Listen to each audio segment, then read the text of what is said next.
नमस्कार मंडळी, स्वागत आहे मिनी ब्लॉगमध्ये. तर मंडळी, आज आपण बनवतो आहोत आंबट तिखट गोड अशी डाळ. तर मी इथे मिक्स मूग डाळ आणि तूर डाळ घेतलेली आहे.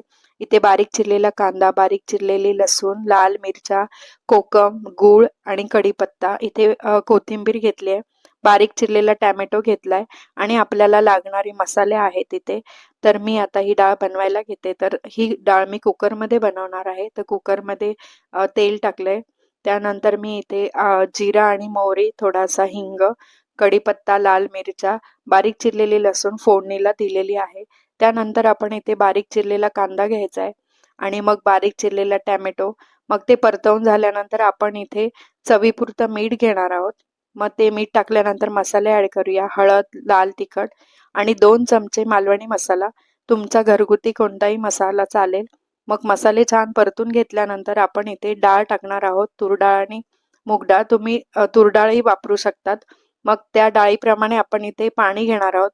त्यानंतर गूळ टाकायचा आहे आपल्याला आणि मग कोकम टाकायचं आहे आणि परत एकदा चमच्याने ढवळून घेऊन आपण कुकर लावून घेणार आहोत आणि आपण 2 शिट्ट्या करून घेणार आहोत. तर आता इथे कुकर झालाय आपला. तर आपण बघू शकतात की डाळ किती सुरेख छान झाली आहे. खूप चविष्ट डाळ आहे. तुम्ही नक्की करून बघा. परत परत कराल जर तुम्ही एकदा करून बघाल.